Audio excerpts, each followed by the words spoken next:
How should we interpret these comments from Waller? Fed governor, of course. We have a meeting coming up in July. Also, Waller's been floated as a potential successor to Jay Powell. How do you view it as someone who's a market participant? We are certainly getting mixed signals as far as what the Fed is thinking and where the path of interest rates may go from here. We saw a little bit of a tick up this week in CPI.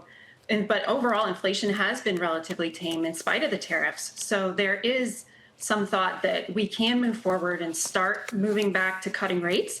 But that being said, we haven't seen much in the way of tariffs. But I think broadly, the Fed is going to want to see a couple more months of data to make sure that that's not going to lead to a move up before starting to resume any more rate cuts. I think we all agree we haven't seen a significant jump when it comes to prices related to tariffs. Maybe some small increases here and there. Morgan Stanley out with a note earlier this week, believing that we're just at the beginning of the price increases when it comes to tariffs. With the August 1st deadline just kind of looming right now over the market, how are you viewing the risk of inflation spiking up and also upward moves in bonds? Yeah, there is a lot of uncertainty, of course. The market largely seems to be somewhat shrugging it off and hoping that we'll either get trade deals or there'll be another extension in that August 1st date. Volatility has been obviously a lot less than what we saw back in April with some of this commentary.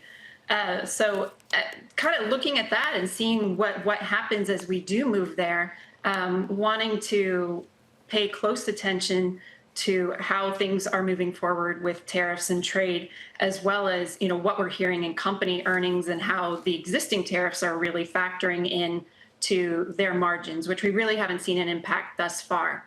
We often say the markets are priced for perfection. Important to note that the NASDAQ and S&P are very close to all-time highs right now, actually hitting all-time highs. What do you think about the tech trade in particular? We just mentioned a number of tech names hitting all-time highs right now: Microsoft, Palantir, Oracle. At the same time, we've seen a bit of volatility this week. It was NVIDIA being allowed to sell in China again, kind of moved all the tech stocks higher.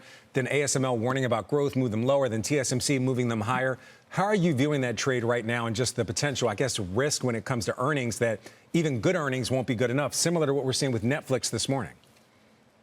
It's certainly a concern. I mean, we've seen such a surge, especially in the tech names from those April lows. So it's been such an incredible rebound. So we are seeing stretched valuations again there.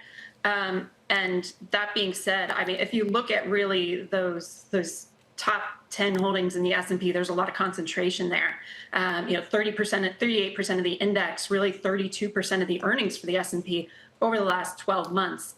But those companies really are putting up the earnings, but the expectations are high. And even for companies where we've seen some of those expectations come down, I think the market still wants to see that things are moving forward, and they are still spending. We are still seeing a lot of investment in AI and CapEx spending on data centers and other infrastructure. So the market is going to continue to be volatile around everything that we're hearing from those companies, but we still do think those are a good place to be invested.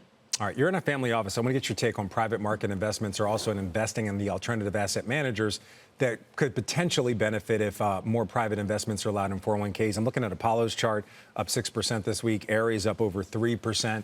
Would you, as an investor in a family office, are you more focused on the private investments themselves or the players? Which one do you see as a better opportunity?